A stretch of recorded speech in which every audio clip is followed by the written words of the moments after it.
जी जनाब, once again welcome back after a break. और जैसे आगाज़ में मैंने आपसे बात की थी कि जिस तरह से हम पहली तारीख से लेकर 14 अगस्त तक की आपको सेलिब्रेशंस में शामिल रखना चाहते हैं, इसीलिए अब वो वक्त करीब आने लगा है और हमारा दिल भी ज़ोर ज़ोर से धड़क रहा है, खुशियां मनाने का और जज्बा बढ़ता चला जा रहा है। और फिर से हम रिकॉल करेंगे उस 14 अगस्त 1947 की जो आज़ादी थी, जो जज्बा था, जो उस वक्त उस दौर के लोगों की एक फीलिंग थी, वो क्या थी।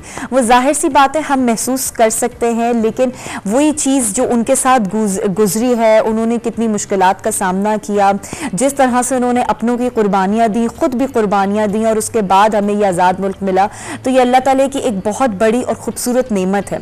तो मैं स्टार्ट में भी यही कहना चाहूँगी कि हमें इस नेमत की कदर करनी चाहिए और हमें अपने पाकिस्तान से, अपने मुल्क से, अपनी ज़मीन से इतनी मोहब्बत करनी चाहिए कि किसी एक चूंटी को भी हम उसको नुकसान पहुँचाने नहीं दें।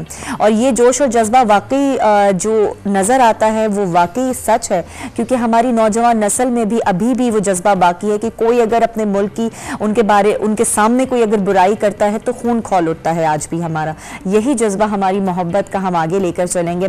आज जनाब हमारा जो मकसद है इस शो के साथ आप लोगों को एंटरटेन करने का, 14 अगस्त की सेलिब्रेशंस तो अनकरीब हम करेंगे ही करेंगे, लेकिन आज हम थोड़ा सा तहरीक पाकिस्तान के हवाले से भी बात करेंगे। हम उस दौर में थोड़ा सा आपको लेकर जाएंगे जहां पर जो सिलसिला हुआ, जिस तरह से ये तहरीक चली, जहां एक पॉइंट सोचा गया कि हाँ जी हमारे यहाँ दो मुल्क होने चाहिए, डिवीजन होना चाहिए और पाकिस्तान और हमारी जो मुसलमान कौम है उसके लिए एक आज़ाद मुल्क अलग होना चाहिए। उसके पीछे कितनी काविशें हैं, कितनी कुर्बानियाँ हैं, वो सिर्फ हम सुनते हैं, लेकिन कुछ लोगों ने उनको सामने से महसूस किया है, उनको जिया है। उस पर आज हम बात करेंगे। हमारे साथ कुछ ऐसे मेहमान होंगे जो अपने फोरफादर्स की जो शमूलियत थी उस दौर में, उस पर भी जिक्र करेंगे। कुछ खूबसूरत मिली नगमों से भी हम आपको एंटरटेन करेंगे, खूबसूरत आवाज़ें हमारे साथ यहाँ मौजूद होंगी। तो सबसे पहले मैं टाइम वेस्ट नहीं करूँगी, मैं चलूँगी हमारे जो पहले मेहमान यहाँ पे मौजूद है, जिनका मैंने आपको जिक्र भी किया था कि उनके फोरफादर्स, जो उनके आबा व अजदाद हैं, वो शामिल रहे हैं इस तहरीक पाकिस्तान की पूरी मूवमेंट में और उन्होंने खुद इन सारी चीज़ों को फेस किया है और अपने आने वाली जो नस्ल थी उस इन सारी चीज़ों के बारे में खुद से बताया है। तो वो जो बयान करने वाला अंदाज है वो आज हम आपके सामने भी पेश करेंगे। तो आइए वेलकम करते हैं। हमारे साथ यहाँ पे मौजूद हैं सैयद मोहम्मद अयूब बुखारी साहब। अस्सलाम वालेकुम जी। जी सर कैसे हैं आप? दुआ है आपकी। बहुत बहुत शुक्रिया कि आप तशरीफ लाए, अपना कीमती वक्त आज आपने हमें दिया, बहुत शुक्रिया। इसी के साथ जहां मैं बात कर रही थी खूबसूरत आवाज़ों की, लेकिन एक जो हमारे साथ मेहमान मौजूद हैं वो बेसिकली डायरेक्टर भी हैं, राइटर भी हैं, सिंगर तो है ही हैं, लेकिन आज हमने बहैसियत उनको सिंगर ही यहाँ दावत दी है क्योंकि 14 अगस्त के मौके पे उन्होंने एक बड़ा खूबसूरत सा आज़ादी सॉन्ग प्रिपेयर किया है। तो हम चाहेंगे कि आज वो आपके सामने हम पेश भी करें और थोड़ी सी उनसे गपशप भी करें म्यूजिक के हवाले से। तो आइए वेलकम करते हैं। हमारे साथ यहाँ पे मौजूद है राना जफर फानी साहब। अस्सलाम वालेकुम। क्या हाल है आपके? बिल्कुल ठीक ठाक, आप कैसे हैं? अल्लाह का एहसान। बहुत शुक्रिया कि आप भी तशरीफ लेकर आए। और इनके साथ एक और खूबसूरत सी आवाज़ हमारे साथ यहाँ पे मौजूद है। By profession is a singer और आज हम उनके जौहर यहाँ पर आप लोगों के सामने दिखाएंगे भी। और जो 14 अगस्त के मौके पर इन लोग फानी साहब ने जो एक सॉन्ग तैयार किया है उसमें भी इनकी शमूलियत है, तो वो भी हम सुनेंगे। तो आइए वेलकम करते हैं। हमारे साथ यहाँ पे मौजूद है सकलैन अब्बास साहब। अस्सलाम वालेकुम। जी वालेकुम अस्सलाम। कैसे हैं? अल्हम्दुलिल्लाह। बहुत बहुत शुक्रिया आपका भी कि आप तशरीफ लेकर आए। और हम सब जानते हैं कि हम एक जश्न के उसमें सिनेरियो में एंटर करने वाले हैं। बेसिक जश्न तो कल है, लेकिन वही चीज होती है कि आपको खुशी पूरे महीने से होना शुरू हो जाती है जब आपको, है ना? अल्हम्दुलिल्लाह। बिल्कुल। अच्छा, खुशियों को सेलिब्रेट करने से पहले मैं जरूर चाहूंगी कि इस वक्त हमारे साथ यहाँ पर बुखारी साहब मौजूद हैं और हमने उनसे जो सुना कि जो उनके फोर फादर्स ने जो तहरीक पाकिस्तान की मूवमेंट में शमूलियत रखी थी, जिस तरह से उन्होंने मुश्किलात का सामना किया, वो तो हम पूछेंगे। लेकिन इन जनरल मैं सर आपकी तरफ आना चाहूंगी और तहरीक पाकिस्तान के बारे में मैं आपसे पूछना चाहूंगी कि उस वक्त लोगों का वहाँ क्या जज्बा था, क्या एक फीलिंग थी? क्योंकि जाहिर है जब आपकी एक सोच में एक चीज़ फिक्स हो जाती है कि हमने आज़ादी हासिल करनी है तो वो जज्बा ही अलग होता है। तो उस मौके पर आप के जो जितने भी फोर फादर्स थे उन्होंने आपको क्या बताया कि कैसा था माहौल वहाँ का? आपका बहुत बहुत शुक्रिया कि आपने इस अहम मौके पर मुझे यहाँ हाजिरी का मौका दिया। जिस वक्त पाकिस्तान की मूवमेंट शुरू हुई, अगर आप इसको तारीख़ी लिहाज से पीछे जाएं तो ये 1906, हाँ उसमें शिमला कॉन्फ्रेंस हुई। जी जी। जिस शिमला कॉन्फ्रेंस में बुनियादी तौर पर ये स्केच बनाया गया, हुआ क्या, शिमला कॉन्फ्रेंस की ज़रूरत क्यों आई और शिमला कॉन्फ्रेंस है क्या। जी। इस तरह था कि 1882 का जो इंडिया एक्ट गवर्नमेंट अंग्रेज़ों ने बनाया था, उसमें बहुत सारी मुराआत हिंदुओं को दी गई थी। अच्छा। तो जुलाई 1906 में सेक्रेटरी ऑफ स्टेट जॉन मार्ले ने एक तकरीर की ब्रिटिश पार्लियामेंट में और कहा कि हम हिंदुस्तानियों को कुछ ज़्यादा रिप्रेजेंटेशन देना चाहते हैं कानून साज इदारों में, मुलाजमतों में। सही। इससे पहले ये हिस्सा सारा हिंदू ले गए थे। अच्छा। ले जाते थे क्योंकि मुसलमानों के दरमियान वैसी ऑर्गेनाइजेशन नहीं थी जो इन मसाइल को समझे या सुलझाए। अच्छा। तो इस पर कुछ लोगों ने अलीगढ़ यूनिवर्सिटी के college AIO, all India college जो था मुस्लिम अलीगढ़ का, उसके सेक्रेटरी थे नवाब मोहसिनुल मुल्क। अच्छा अच्छा। उनको कुछ लोगों ने अप्रोच किया और उन्होंने कहा कि एक डेपुटेशन मिलना चाहता है वाइसराय से, तो उससे टाइम लेने की करें। अच्छा। तो उस स्कूल का जो प्रिंसिपल था वो मिस्टर एक्वल था। मोहसिनुल मुल्क ने उनसे कहा, उन्होंने वाइसराय से कहा, तो वाइसराय ने 26 अक्टूबर 1906 की तारीख दी। उस रोज़ 35 मुसलमान लीडर, जिनको लीड कर रहे थे सर सुल्तान शाह आगा खान, अच्छा, वो वाइसराय के पास गए, वाइसराय को अपने मसाइल बताए। तो वाइसराय था मिंटो। ओके। वाइसराय ने उनसे वादा किया कि मैं जब तक यहाँ वाइसराय हूँ मुसलमानों के हकूक़ को ज़ाया नहीं होने दूंगा। हाँ। और मैं ब्रिटिश गवर्नमेंट को गाहे बगाए आगाह करता रहूँगा। सही। तो 30 दिसंबर को मुस्लिम लीग बनी। जी सर। इससे पहले 1885 में इंडियन कांग्रेस बन चुकी थी। जी। कांग्रेस बनाने वाले 3 शख्स थे। ह्यू मकटेव, वो अंग्रेज था। सही। दादा भाई नौरोजी, वो पारसी था। और डेंशा शाह जी, ये भी पारसी था। अच्छा। इन तीनों में न कोई मुसलमान था न कोई हिंदू था। सही। कांग्रेस का मुद्दा ये था कि कांग्रेस हिंदुस्तानी अवाम की एस्पिरेशन ब्रिटिश गवर्नमेंट तक पहुंचाएगी। ठीक है। लेकिन क्या हुआ, हिंदुओं ने शब खून मारा और शामिल हो गए कांग्रेस में। और कांग्रेस का जो पहला प्रेसिडेंट बना वो बैनर्जी था, एक हिंदू। सही। कांग्रेस ने जब इधर मुस्लिम लीग पहले बनी हुई थी, मुस्लिम लीग के बनने की उनको खबर हुई तो वो मुस्लिम लीग के खिलाफ उन्होंने महाज खोल दिया। ठीक है। मुस्लिम लीग ने अपना पहला मुतालबा ये रखा कि मुसलमान और हिंदू 2 अलग कौमें हैं। बिल्कुल। अच्छा, इनका कल्चर अलग है, इनका दीन अलग है, इनकी मुआशरत अलग है, इनकी इकॉनमी अलग है।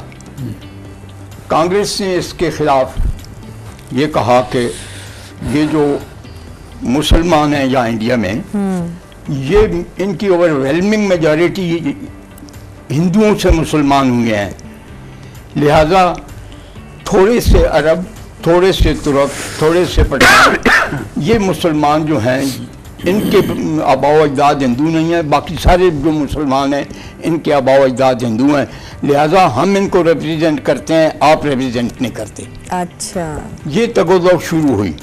ये तगोदो जो है ये पाकिस्तान की बुनियाद बनती है। अब आपका जो सवाल था पहले शुरू में कि उस वक्त हालत क्या थी, मुसलमानों की जज्बा क्या था, जज्बा, और खास तौर पे जो नौजवान नस्ल जो नौजवान नस्ल थी उसका जज्बा क्या था। अब मैं आपको अपनी उम्र बताऊं। जी। अच्छा, इसमें मुझे कोई मजाक नहीं है। मैं 23 दिसंबर 1933 को पैदा हुआ। ठीक जी। मेरे वालिद साहब जो थे उन्होंने तहसीलदार, अंग्रेज उनको भर्ती करना चाहता था। वो पंजाब यूनिवर्सिटी में मैट्रिक में 1914 में फर्स्ट आए थे। उन्होंने ये छोड़कर खिलाफत मूवमेंट चली हुई थी, उसमें शामिल हुए। उस वक्त पंजाब में मुसलमानों का ये हाल था। मैं आपको अपने गांव की बात बताऊं जी कि क्या हालत थी मुसलमानों की, और अगर मुस्लिम लीग मुसलमानों का उस वक्त तहफ़्फ़ुज़ न करती तो आज हमारा हाल क्या होता। बिल्कुल सही कह रहे हैं। यानी अगर पाकिस्तान न बनता तो आज हमारा क्या हाल होता। जी। हमारे गांव की टोटल ज़मीन एग्रीकल्चर जो है वो 80,000 कनाल है। ठीक है। इसमें से 1/5 मेरे वालिद साहब का था। अच्छा। तकरीबन 16,000 कनाल। हमारे घर को छोड़कर हर शख्स की ज़मीन हिंदुओं के पास रहती थी। हमारे गांव की आबादी उस ज़माने में 2000 थी और वहाँ पर कुल हिंदुओं के 10 घर थे। अच्छा। जिनमें से 2 सुनारों के घर थे और बाकी बनियों के थे। और बड़े बड़े ज़मींदारों की ज़मीनें हिंदुओं के पास रहती थीं। हिंदुओं को साहूकारा एक्ट प्रोटेक्ट करता था। साहूकारा एक्ट ये था कि जो कुछ भी हिंदू के बही खाते में अकाउंट्स बुक में लिखा हुआ है, अदालत उसको सही तस्लीम करेगी और उसके मुताबिक डिग्री देगी, और अगर वो बंदा पैसा ना दे सका तो उसकी जायदाद नीलाम हो जाएगी। अच्छा। तो ये इस बात में कोई मजाका नहीं कि चंद एक बड़े घरानों को छोड़कर बाकी सारे के सारे मुसलमान हिंदुओं के मकरूज थे। बिल्कुल सही। जब ये आवाज़ थोड़ी सी लोगों के कान में भनक पड़ी कि एक ऐसी पार्टी बन गई है जो मुसलमानों के हकूक़ का तहफ़्फ़ुज़ करना चाहती है हिंदू के मुकाबले में, तो उस वक्त मुसलमानों के अंदर एक जोश पैदा हुआ। वो जज्बा जो था वो जज्बा दीदनी था। उसका क्या हल किया जाए, लोग इसी को सोचते थे। हल इसी में नजर आता था कि मुसलमान अपने आप को पॉलिटिकली ऑर्गेनाइज करें और हिंदुओं के मुकाबले में, तो तभी जाकर उनको इस हिंदू से निजात मिलेगी। सही। सबसे इंसान का जो according to Sigmund Freud also इंसान के जो 3 सबसे बड़े इनिशिएटिव हैं जिंदगी में, उनमें एक पेट है। बिल्कुल। आप इसको नहीं कहीं नहीं ले जा सकते। जी। ये इंसान को मजबूर करता है। अगर क्योंकि वक्त थोड़ा है, लेकिन आपको इस सिलसिले में एक जनाब निज़ामुद्दीन औलिया साहब का एक किस्सा सुनाऊं तो आप अगर मुख्तसर सा हो जाए तो बिल्कुल आप सुना सकते हैं। अच्छा, बहुत अच्छा होगा। आप देखेंगे, वो कहते हैं कि एक दफ़ा शैतान अम्मा हवा के पास आया, एक बच्चा लेके आया जी। उसने कहा कि मैं कहीं जा रहा हूँ, मेरे बच्चे का ध्यान करना। ऊपर से शाम को आदम आए तो उन्होंने कहा ये क्या है, तो उन्होंने किस्सा बतलाया। उन्होंने कहा जालिम ने हमें जन्नत से निकाला है, तुम इसको कैसे ले बैठे हो। उन्होंने उसे घर से निकाल दिया। हाँ। दूसरे दिन भी आया तो वो बैठा। आखिर क्या हुआ, आखिरी मंजिल कि आदम ने उसको ज़बह करके खा लिया।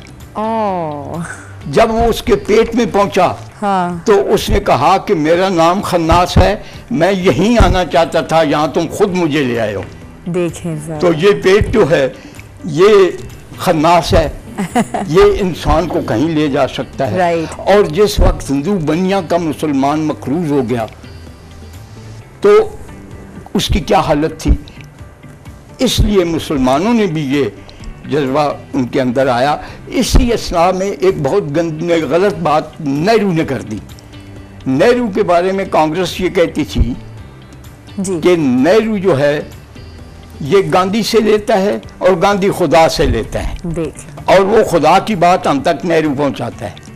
नेहरू ने एक तकरीर की जो मैं यहाँ ले आया था, उसमें वो ये कहता है कि मज़हब जो है ना, वेदा का मज़हब और कुरान जी, इस्लाम का मज़हब, ये सब देवमालाई हकीकतें हैं। ये हक़ाइक़ नहीं है। और इसके लिए वो लफ्ज़ अंग्रेज़ी का इस्तेमाल करता है शिबुलित। अच्छा, शिबुलित जो है एक देवमालाई कहानी है। तो ये 1300 साल पुराना कानून इस्लाम का, ये आज के हमारे मसाइल हल नहीं कर सकता। सही। जब ये बात आम हुई तो फिर मुसलमान हर बात को बर्दाश्त कर सकता है, लेकिन नबी पाक और उनके दीन पर कोई हरफ आए तो फिर मुसलमान की ये जो गैरत है ये बेदार होती है। बिल्कुल सही बात है, बिल्कुल जी। और वाकई ये सारी चीज़ों से अंदाज़ा होता है कि कितना हमें मजबूर किया गया है, जिसकी वजह से हम इस चीज़ के ऊपर आमादा हो गए, या हमारे जहन में ये सोच आई कि ये दो मुख्तलिफ कौमें होनी चाहिए। अब हम इस चीज़ को सोचते हैं तो गूज़बम्स आना शुरू हो जाते हैं। लेकिन जिस तरह से वहाँ के लोगों ने उस दौर में सारा कुछ बर्दाश्त किया, वो वाकई काबिल तारीफ़ है। और उसका नतीजा हमारे सामने है कि हम एक आज़ाद मुल्क में सांस ले रहे हैं। अच्छा, आज़ादी से एक और चीज़ मेरे जहन में आती है, ज़फ़र साहब आप भी इस चीज़ पे इत्तफ़ा करेंगे कि जब खुशी होती है तो आपकी सराउंडिंग्स में मुख्तलिफ चीज़ें बड़ा उस चीज़ को जोश देना शुरू कर देती हैं। और ख़ास तौर पे मैं समझती हूँ कि मौसीकी का जो रिलेशन है वो खुशी से आपके बड़ा इंस्पायर होता है। बेसिकली आप अपनी खुशी का इजहार मौसीकी से करते हैं। बिल्कुल। और अगर नेशनल सॉन्ग हो तो डेफिनेटली आपको पता, फिर इतनी कुर्बानियों के बाद मुल्क, जैसे बुखारी साहब बता रहे थे, कितनी कुर्बानियों के बाद, और अगर आपको मौका मिले कि आप अपनी खुशी का इजहार गाकर करते हैं तो आपके साथ फिर पूरा मुल्क शामिल हो जाता है। अच्छा, जहां आपने नेशनल सॉन्ग के हवाले से बात की, अब अगर आज का दौर देखा जाए तो जिस तरह से पहले नेशनल सॉन्ग्स बनते थे, सराहा जाता था, इवन इंटरनेशनली भी हमारे सॉन्ग्स माशाल्लाह से कितने पॉपुलर थे, लेकिन अब वो आहिस्ता आहिस्ता वो सिलसिला बिल्कुल ही मध्यम हो गया कि अब सिर्फ कुछ स्पेसिफिक मौके होते हैं जिसमें किसी ने शायद, अगर जैसे इस दफ़ा आपने कोशिश की है, फिर कभी किसी ने कर दिया, लेकिन वो एक फ्रीक्वेंट वे पे हमें वो नेशनल सॉन्ग्स नहीं सुनने को मिलते, और ना ही हमें वो एक वो पैट्रियोटिज्म जो है वो सिंगिंग में नजर आता है। ऐसा क्यों है? बड़ा अच्छा पॉइंट आपने उठा दिया है। समरा इस तरह है कि पहले बाकायदा हमारा एक चैनल था और उस पर बाकायदगी से गाने बनते थे, मिली नगमे बनते थे, जंगी तराने बनते थे, जिससे पब्लिक में एक जोश एक जज्बा आता था। बिल्कुल। अभी हुआ ये है, गाने बन रहे हैं अभी भी माशाल्लाह, हमारे पाकिस्तान के सभी फनकार बना रहे हैं। प्रॉब्लम ये आया, चैनल आपके हाथ में आ गया। अभी सिंगर्स क्या करते हैं कि गाना बनाते हैं और उसको अपने चैनल से उसको रिलीज कर देते हैं। पहले ये होता था कि बड़े एहतमाम के साथ बड़े बड़े जो नाम गुजरे हमारे म्यूजिक इंडस्ट्री के, उनको इकट्ठा करके तो एक सॉन्ग बनता था, बाकायदा कॉम्पिटिशन्स होते थे, बड़े बड़े सिंगर्स को बुलवाया जाता था कि यार ये चीज़ बनाई जा रही है तो ये करना है। अब माशाल्लाह हो रहा है, कुछ कवर्ड की वजह से कुछ चीज़ें रुक गई, लेकिन मैं अपनी, अगर आप मेरी बात करें तो मैं हर साल कुछ ना कुछ डेफिनेटली नेशनलिज्म पे मैं काम कर रहा हूँ दबा के, और हर साल कुछ ना कुछ मैं नया करके बना के अपनी कौम के लिए लेकर। सही, वही चीज़ है ना कि जब आप सॉन्ग सामने लेकर आते हैं पब्लिक के, तो वो एक दिल को छूने वाली एक फीलिंग आती है कि हाँ भी आपको लगता है कि ये एक आपके अंदर से आपके दिल की आवाज़ निकल रही है। जैसे कि अगर हम एक वो दिल दिल पाकिस्तान, कितना पुराना गाना है आज तक, पर आज का भी एक छोटा बच्चा उसको वो उतने ही जोश से गाएगा, याद करवा रहे होते हैं कि बेटा ये सॉन्ग करना है। तो वो जज्बा आजकल के गानों में मुझे नजर क्यों नहीं आता? मसला सारा आएगा जज्बा, अभी आएगा थोड़ी देर बाद। तो सकलैन, आपकी तरफ आना चाहती हूँ। ज़ाहिर है आपका बाय प्रोफेशन आप सिंगर हैं, सारा कुछ है, तो आजकल के जो दौर के जो म्यूजिक है, जो ट्रेंड है, उसको आप ज्यादा अच्छे से समझते हैं। आजकल आप क्या समझते हैं, किस तरह की म्यूजिक ज्यादा हिट करती है लोगों को? आजकल असल में ये है कि आजकल बच्चे या जो भी यंग हैं वो चाहते हैं बेस म्यूज़िक, बेस बजे, हम गाड़ियों में लगाएं। इवन कि मिली नगमा भी जो है वो भी, अब हम जब रिकॉर्डिंग के लिए जाते तो हम उनको कहते हैं कि यार इसमें बेस आनी चाहिए, धूम धूम होनी चाहिए। क्योंकि ऐसा होता है कि आप देखें, अब 14 अगस्त पे गाड़ियों के वो पीछे डिग्गी खोल के बूफर लगाए होते हैं। इवन कि अब तो स्पीकर लगा के छतों पे गाड़ियों के वो रखे होते हैं, और बूफर टाइप मीन्स के आप शोर शराबा, म्यूजिक में सिर्फ शोर शराबा आपको चाहिए। अब दिल दिल पाकिस्तान आप सुने, उसमें कुछ मतलब बुफर टाइप नहीं है, लिरिक्स हैं और गिटारिस्ट के साथ उन्होंने गिटार बजे हैं, उसमें वो चीज़ बनी हुई है। और मैं तो ये कहता हूँ कि अब भी हमें ये बुफर से थोड़ा हट के इस टाइप का कुछ म्यूजिक करना चाहिए। लिरिक्स जो के ऊपर कानों को खाए ना, लिरिक्स अच्छे हैं उसके जी। अब दिल दिल पाकिस्तान लिरिक्स ही है ना, बिल्कुल छोटे से बच्चे को भी आप याद करवा देते हैं, बेटा ये ऐसे को दिल दिल पाकिस्तान, और उसको वो जब वो गाता है ना कोई भी बच्चा, तो तब वो उसकी फीलिंग ही अलग होती है कि वो अपने मुल्क के लिए कोई गाना गा रहा है। हाँ। वो एक जज्बा, एक मोहब्बत नजर आती है। अभी भी उस नेशनल सॉन्ग में आपको जज्बा नजर आता है। बिल्कुल सही कह रहे हैं। जबकि इतने अच्छे अच्छे हमारे आर्टिस्टों ने परफॉर्म किए हैं, लेकिन दिल दिल पाकिस्तान ऐसा दिल पे छाया हुआ है कि बस दिल दिल पाकिस्तान दिल में बसा हुआ हाँ। ऐसा। लेकिन मैं चाहती हूँ कि अभी जो एक और आप लोगों ने गाना प्रिपेयर किया है 14 अगस्त का, वो भी ऐसे ही हमारे दिलों में बस जाए, और अभी उसको हम सुनेंगे भी थोड़ा से, लेकिन इंतजार करवाऊंगी। एक छोटी सी ब्रेक का वक्त हुआ जाता है, इस वक्फे के बाद आते हैं ताकि कुछ और बुखारी साहब से गुफ्तगू हो सके उस दौर के हवाले से, और हम म्यूजिक भी इंजॉय करें। हमारे साथ जफर फानी साहब मौजूद हैं और सकलैन मौजूद हैं। जी जनाब, once again welcome back after a break. और ब्रेक पे जाने से पहले बड़ी खूबसूरत गुफ्तगू हमारी अयूब बुखारी साहब के साथ चल रही थी तहरीक पाकिस्तान के हवाले से। साथ साथ हम थोड़ा सा पैट्रियोटिक सॉन्ग्स और नेशनल सॉन्ग्स के हवाले से भी बातचीत कर रहे थे। अच्छा, मैं फिर अयूब साहब आपकी तरफ आऊँगी, और आगाज़ में मैंने जिक्र किया था कि आपके ख़ानदान का भी एक बहुत बड़ा हिस्सा है इस मूवमेंट में, तो ज़रा उस की तरफ भी चले, थोड़ा सा फ्लैशबैक चलते हैं। आप हमें बताएं कि क्या क्या आपकी फैमिली ने, आपके आबाओ अजदाद ने फेस किया और आपको किस अंदाज में बताया। बिस्मिल्लाहिर्रहमानिर्रहीम। तबारकल्लज़ी बियदिल मुल्क व हुवा अला कुल्लि शैइन क़दीर अल्लज़ी खलक़ल मौत वल हयाता लियब्लुवकुम अय्युकुम ahsanu अमला व हुवल अज़ीज़ुल गफ़ूर। अल्लाह ताला कुरान में फरमाता है कि मैंने ज़िंदगी और मौत पैदा की, और इंसानों को तख्लीक किस लिए किया कि मैं उनका इम्तिहान लूँ कि वो आसन अमल करते हैं जी। अब अमले आसन क्या है? क्या सिर्फ नमाज पढ़ना अमले आसन है? क्या सिर्फ ज़कात देना अमले आसन है? क्या ये अमाल करना अमले आसन है? ये अमले आसन कुछ और भी है जी। एक बच्चा है, वो कुएं में गिरा है, 7 नमाजी नमाज पढ़ रहा है, वो नमाज तोड़कर उसको कुएं से निकालेगा तो अल्लाह कहेगा ये कुएं से बच्चे को निकालना आसन अमल है। अच्छा। ये बेहतरीन अमल है। सुभान अल्लाह।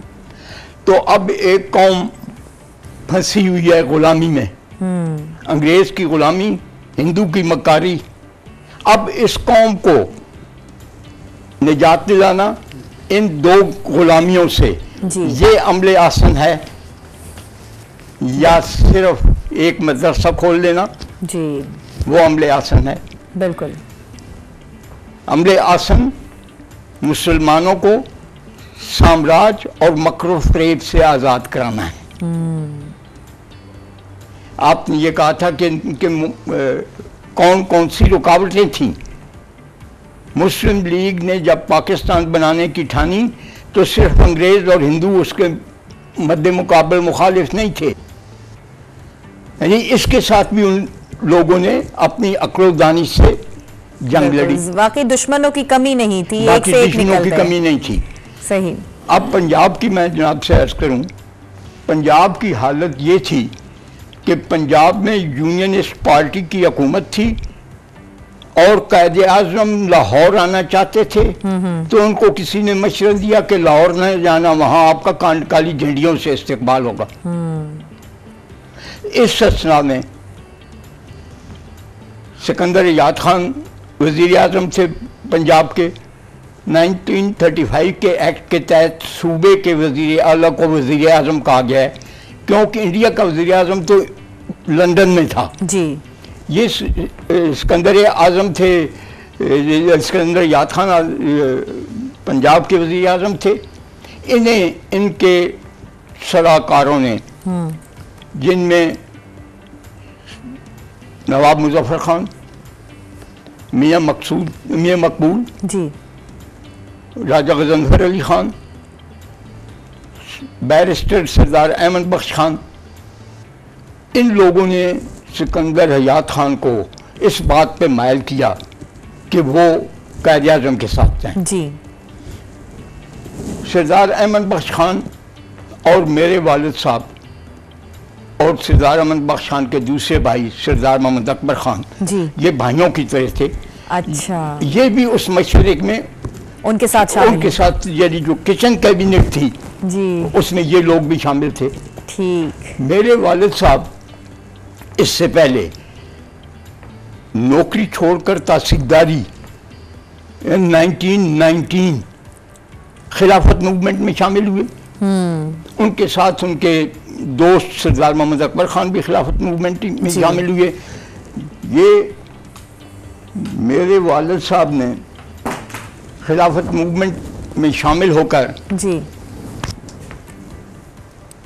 खिलाफत मूवमेंट के कहने पर पश्तून इलाकों में खिलाफत मूवमेंट के लिए तकरीरें की। सही। मेरे वालिद साहब अरबी, फारसी, पश्तो, अंग्रेज़ी, उर्दू सबके बहुत बड़े माहिर थे, बहुत बड़े आलिम थे। माशाअल्लाह। पश्तून इलाके में हमारे ज़िले में 2 इलाके पश्तून हैं। एक छछ का इलाका है जिसकी 60% आबादी पश्तो बोलती है, और एक थाना मखड का इलाका है जहाँ के पीर मखड मशहूर हैं। उस इलाके को नर्रा कहते हैं, वहाँ पश्तो बोली जाती है। सही, ठीक है। तो मेरे वालिद साहब को खिलाफत कमेटी ने ये मामूर किया कि तुम जाओ और नर्रे के इलाके में तकरीरें करो। अच्छा, वो नर्रे के इलाके में गए, जवान आदमी थे, बड़ी खूबसूरत तकरीर करते थे। माशाअल्लाह। इंदिरा स्टेशन से रेलगाड़ी पर वापस आ रहे थे जी, कि जलार स्टेशन जो अटक से आखिरी स्टेशन है पहले, जी, जी, वहाँ वो पहुँचे तो पुलिस खड़ी थी और उन्होंने कहा कि डिप्टी कमिश्नर ने हमें कहा कि तुम्हें हथकड़ी लगाकर उसके पेश किया जाए। वो अटक पहुँचे, अटक से उनको उतार कर टांगे में बिठाकर डिप्टी कमिश्नर की कोठी पे ले गए। डिप्टी कमिश्नर उनको इस वजह से जानता था कि वो पहले तहसीलदारी के मसले में उनको नाराज कर चुके थे। तो डिप्टी कमिश्नर ने उन्हें कहा कि अब कौन तुम्हारा ज़ामिन होगा, कौन तुम्हारा वकील होगा। तो उन्होंने, वो कहते हैं कि कहते थे कि मैंने डिप्टी कमिश्नर से कहा, हस्बी अल्लाह नेमल मौला व नेमल वकील, मेरा अल्लाह मुझे काफ़ी है, वही मेरा वकील है, वही मेरा ज़ामिन है। क्या बात है। तो फिर उनको जेल भेज दिया गया 6 महीने के लिए। ओहो।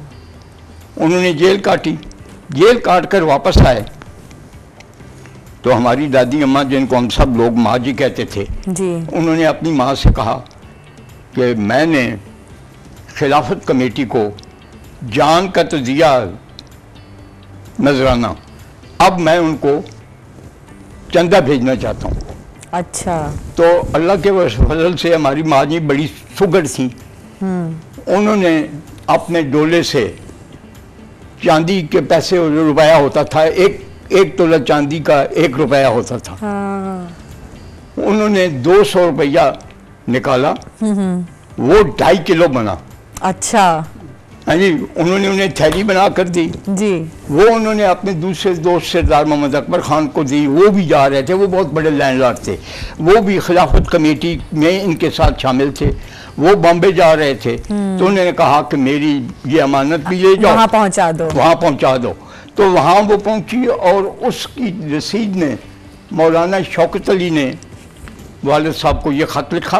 और देखें आज बेटा, इस खत की तारीख देखें जी, 3 अगस्त 1920 का। 1920। अच्छा, 1920 का ये खत है जिसमें यूँ कहते हैं कि आपका 200 रुपया पहुँच गया है, सरदार मोहम्मद अकबर खान लाए हैं, आपका शुक्रिया, आप खिलाफत के लिए भरपूर काम करते रहें। अच्छा, क्या बात है, सुभान अल्लाह।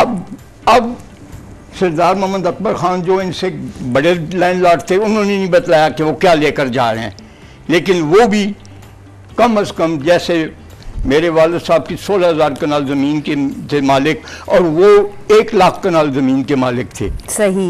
वो भी कुछ लेके गए होंगे, आखिर एक कंपटीशन थी, दोस्तों में रकाबत होती है। बिल्कुल सही।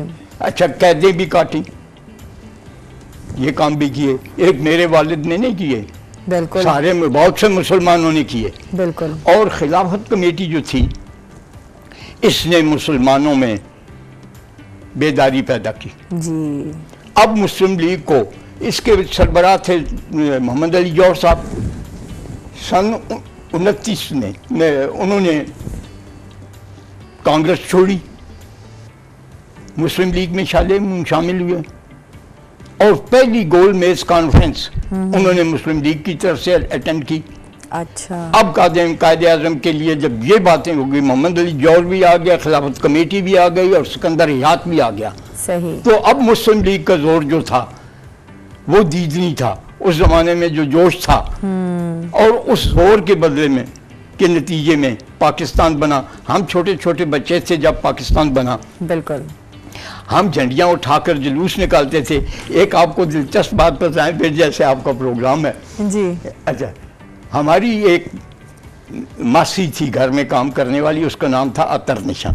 अच्छा। वो बहुत अच्छा ढोलक भी बजाती थी और गाती भी बहुत अच्छा थी। अच्छा अच्छा अच्छा, जिस दिन पाकिस्तान बना उस दिन उसने ढोलक बजाई, ढोलक बजाई, जुलूस निकाला और एक उसने अपना पंजाबी का टप्पा याद किया। वाह वाह वाह। अच्छा जी, उस पंजाबी के टप्पे का क्या आप लोगों के सावी गच मोटर विच मोहम्मद अली जिना बैठा, मार किनारा पाकिस्तान बना बैठा। वाह वाह वाह, बहुत खूब है जी, ये था जोश जज्बा उस वक्त। और हम बच्चे, इधर दूसरी तरफ मेरे मामू जिनका दामाद होने का भी मुझे फख्र है, सैयद मीर अहमद शाह, वो all India Muslim league council के मेंबर थे जिसका प्रेसिडेंट खुद कायदे आज़म था। अच्छा, वो पहले शामिल हुए, एक पार्टी बनी थी नीली पोश, मौलाना जफर अली खान ने बनाई थी मस्जिद शहीदगंज के दिफा के लिए। सही। वो उसमें शामिल हुए और उससे जाकर वो मुस्लिम लीग में चले गई पूरी पार्टी। तो ये लोग जो थे इन्होंने बड़ी मेहनत की, ये इनके भी जुलूस निकले। ये मतलब आपके जो खानदान था उसने बहुत अहम किरदार अदा किया। बिल्कुल, वो वाकई। फिर जब कायदे आज़म ने सिविल डिसोबीडियंस की कॉल दी जी, तो मेरे ये मामू जो थे इन्होंने अटक ज़िले में एक मुस्लिम लीग की धूम मचाई हुई थी, उन्होंने जुलूस निकाले, वो गिरफ्तार हुए, जेल गए। उसकी फ़ोटो भी मेरे पास थी, लेकिन पता नहीं मैंने देर कर दी या क्या किया। अच्छा, तो हमारे ख़ानदान का इस तरह से बिल्कुल, यानी इसमें बहुत बड़ा कंट्रीब्यूशन रहा जी। अच्छा, मसला इस तरह था कि लोग, जब मेरे वालिद कैद हो गए 6 महीने में के लिए, तो लोग आते थे हमारी दादी अम्मा के पास, हम उसको झोंका कहते हैं, आप तसल्लियत कहते हैं, यानी वो आते थे तो वो कहती थी कि क्या हुआ मेरा बेटा। वो मोहम्मद अली जौहर की माँ के बारे में मशहूर है, बोली अम्मा मोहम्मद अली की जान बेटा खिलाफत पे दे देना। क्या बात है। हाँ जी, तो मेरा बेटा तो सिर्फ कैद हुआ है। हाँ, मतलब वो जो जज्बा उस वक्त उस दौर के लोगों का था वो वाकई ही अलग था। आप शरीक हो ना हो, लेकिन आपकी जो एक सोच थी वो यही था कि आपका एक एक फैमिली मेंबर इस तहरीक में शामिल हो और इस आज़ादी को हासिल करने में उसका हिस्सा बने, और वाकई उन्होंने ऐसा करके सबने दिखाया। तो जिसकी वजह से आज हम इस आज़ाद मुल्क में सांस ले रहे हैं, हम अपनी मर्जी से कहीं भी आ जा सकते हैं, कुछ भी कर सकते हैं, हमें किसी की पाबंदी नहीं है। यही एक गुजारिश मैं करूं, जहाँ थोड़ा सा इन बच्चों को भी, बाकियों का तक भी पहुंचे ये जी। हिंदू ने इस बुरी हद तक मुसलमानों को कुचला हुआ था कि गांधी, जिसको लोग फरिश्ता कहते थे, उसने वारदा स्कीम बनाई। वारदा स्कीम का मतलब ये था कि मुल्क में प्राइमरी की जमात में तालीम लाजमी की जाए, लेकिन हर बच्चा बंदे मातरम भी गाए।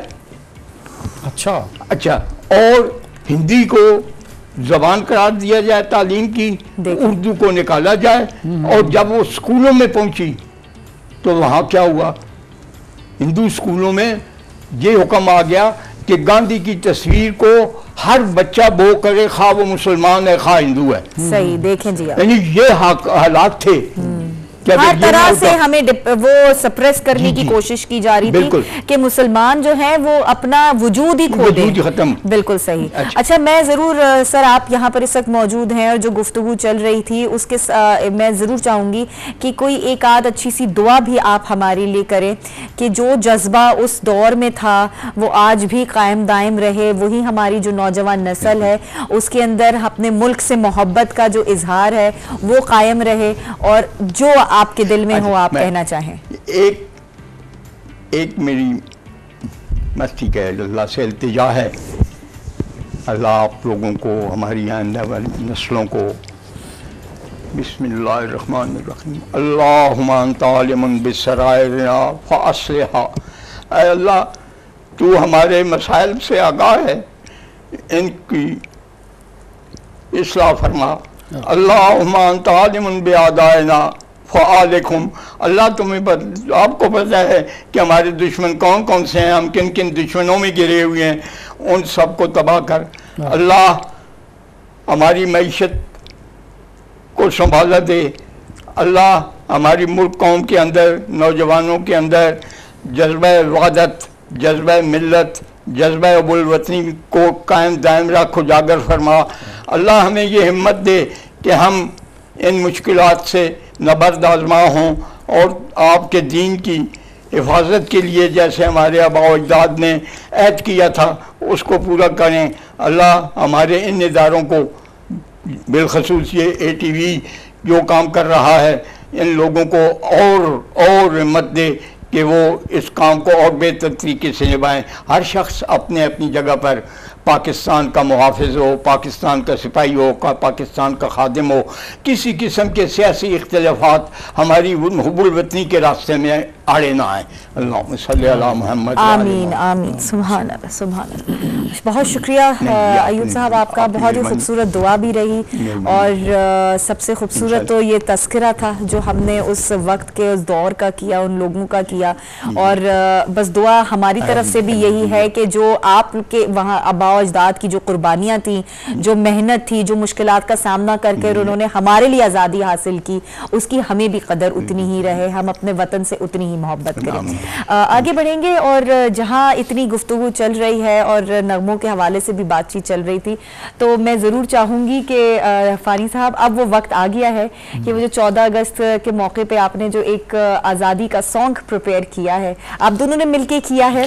जी मैं बड़ा अच्छा आपने सवाल किया और जिस तरह आपने ये पहला प्रोग्राम, मैं सभी चैनल्स में जाता हूँ कि इस तरह की दुआ किसी ने नहीं कराई, क्या बात है, ये क्रेडिट आपको जाता है। अच्छा, अब ये गाने के बारे में ये है कि मैं, आपको पता है, मैं जब लिख रहा था तो उसकी ट्यून मैंने बनाई, तो सकलैन बहुत अच्छे कंपोजर भी हैं। अच्छा, तो मैंने इसको फोन किया और ये ज्यादा पंजाबी गाने माशाल्लाह इसके बड़े हिट गाने हुए थे, तो मैंने इसको कॉल की, मैंने कहा यार एक मैंने गाना लिखा है, आज़ादी सॉन्ग है, हम दोनों ने गाना है और उर्दू में है तो इसको बनाओ। मैंने इसको गाना गुनगुना के इसको भेजा, ठीक है। इसने कहा कि फानी भाई मुझे एक रात पूरी दे दें। अच्छा। इसने वो गाना बनाया, बनाने के बाद मुझे सुनाया, मैंने कहा लॉक कर दे इसको, फौरन इसका फाइनल कर और इसको रिकॉर्ड करते हैं। ये बेसिकली एक जज्बा है, ये गाना नहीं, ये अंदर के जज्बात हैं जो हम अपनी पाकिस्तानी यूथ के लिए, एक मैसेज भी है, गाना नहीं मैसेज है कि आप दबा के आप इस जश्न आज़ादी को मनाया करें। बिल्कुल। और ये गाना आपको बड़ा मजा आएगा और इसने, सकलैन ने बड़ी मेहनत की इस गाने पे और इसका म्यूजिक भी आपको झूम में मजबूर उठेंगे। यस यस, क्योंकि जज्बा है ना, आज़ादी मनानी है। बिल्कुल। और अच्छा शुक्रिया आपका कि आपने एक और अच्छा हमें एक इस तरह का सॉन्ग दिया कि फिर हम 14 अगस्त के ऊपर बाहर, जैसे आपने बताया था, निकलेंगे गाड़ियों में और तेज आवाज के अंदर उस जोश और खरोश के साथ हमारी जितनी भी नौजवान नस्ल है, हमारे बच्चे हैं, वो सारे इस गाने को भी इंजॉय करेंगे। एक और इजाफा आपने किया, उसके लिए बेहद शुक्रिया। से पहले ना मैं फानी साहब को कह रहा था, मैंने कहा सर अभी तक आपने कोई मिली नगमा नहीं लिखा नहीं है, क्या बात है। बस यार सकलैन आमद नहीं आ रही, जैसे ही आमद होती तो आमद हुई, तो फिर उन्होंने मुझे बताया, तो मैंने कहा जी ठीक है, इसका म्यूजिक, क्योंकि लिरिक्स तो इनके हैं, कंपोज भी इन्होंने किया है, म्यूजिक इसका मैंने बनाया है, ठीक है जी। और माशाल्लाह बड़ा अच्छा हो गया, आप सुनेंगे तो आपको मजा आएगा। बिल्कुल जी। तो आप दोनों तैयार हैं? बिल्कुल तैयार हैं, अपने मुल्क के लिए 24 घंटे तैयार हैं, झंडे गाड़ के तैयार रहते हैं हर वक्त। अल्हम्दुलिल्लाह। तो जनाब, जहां हम इस सॉन्ग के हवाले से इतनी बातचीत कर रहे हैं, तो ऐसा हो नहीं सकता कि हम इसे सुने नहीं और मैं आपको बहुत ज्यादा इंतजार करवाऊं। सुनेंगे गाना, लेकिन उसी के साथ साथ हमारे इस जो शो का वक्त वो भी खत्म हुआ जाता है। इंशाल्लाह फिर आपसे कल मुलाकात होगी जोशो खरोश के साथ, एक और नए जज्बे के साथ।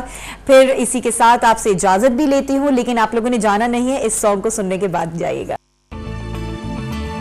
पाकिस्तान जिंदाबाद, पाकिस्तान जिंदाबाद, पाकिस्तान जिंदाबाद, पाकिस्तान जिंदाबाद।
मनाएं अपने